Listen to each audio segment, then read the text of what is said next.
Conflito agrário no Maranhão. Produtores rurais que vivem há mais de 20 anos no oeste do estado terão que deixar suas terras por decisão da Justiça Federal. Depois que a área foi demarcada como reserva indígena, o governo prometeu assentar as mais de 2.000 famílias. Mas, por enquanto, elas não têm para onde ir.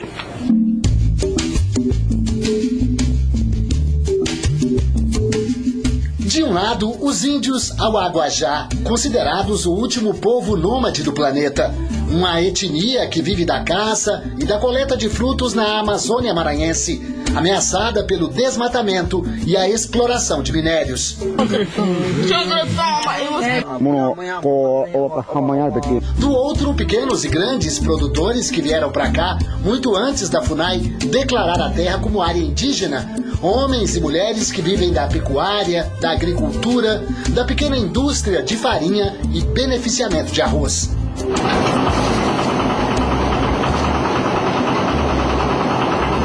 Depois de rejeitar todos os recursos, o juiz federal José Carlos Madeira deu prazo de 40 dias para que todos deixem a região e ordenou a destruição de casas, escolas, rede elétrica, currais, cercas e a retirada de animais.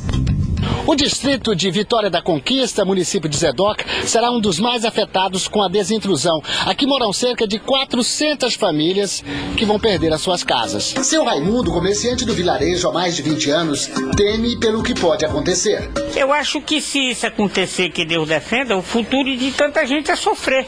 Cadê a justiça do Brasil? A única escola do povoado será demolida nos próximos dias. Mais de 300 crianças começam o ano sem saber onde vão estudar. É de doer o coração. Isso aqui é triste demais.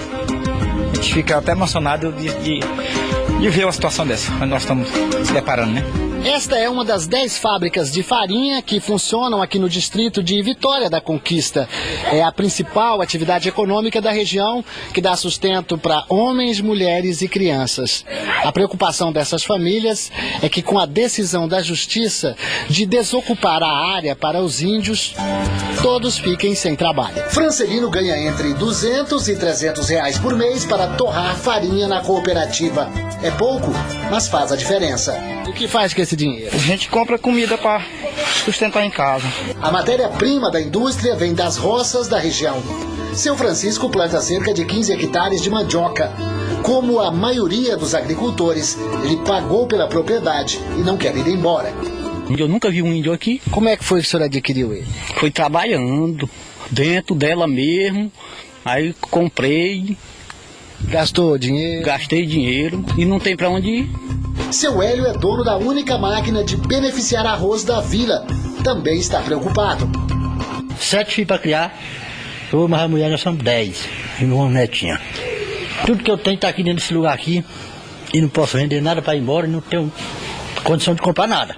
Na decisão, o juiz permitiu que igrejas e cemitérios fossem preservados. O seu Domingos tem um filho que está enterrado aqui. O seu Raimundo tem uma mulher que também está sepultada nesse túmulo. Mas esta pode ser a última vez que eles estão visitando os parentes mortos. Eu me sinto um pouco triste, porque eu queria ficar visitando a cova de meu filho sempre, porque eu amava ele demais, amava e amo ainda. O templo evangélico e a igreja católica reúnem os fiéis para as últimas celebrações.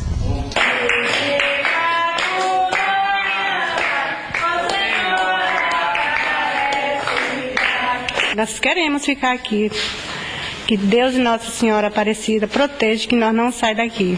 O povoado de Cabeça Fria é outro que será afetado pela demarcação da área indígena. São cerca de 40 casas, mais de 200 pessoas, homens, mulheres, crianças e idosos, que estão assim parados sem saber o que o futuro lhes reserva. É o caso do seu Antônio, que não sabe fazer outra coisa a não ser cuidar da roça de arroz, milho e feijão. A lei o cabo não sabe. Porque o cabo que sabe ler pode caçar um emprego em outro lugar para ele sobreviver. E o cabo que não sabe ler, só sabe limpar pé de toco? De que ele vai viver quando sair daqui? Pessoas que há 35 anos, outros com 22, outros com 20, viviam a situação dessa.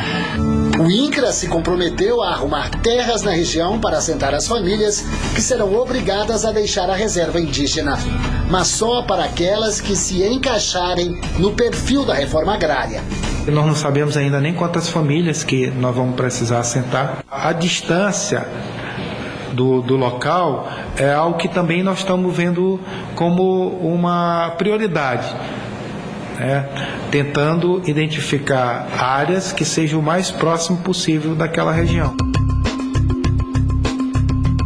Não iremos certamente tolerar que os agricultores sejam postos às margens das BR. O interesse, na verdade, é conciliar as duas vertentes, o interesse dos indígenas e os interesses daqueles que se encontram na terra com a boa-fé. Para esse pecuarista, tudo não passa de promessas.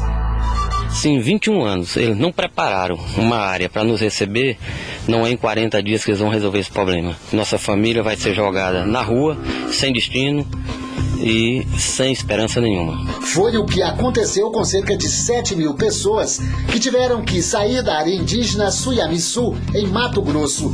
Quase 2 anos depois, elas ainda vivem às margens das estradas à espera de uma solução.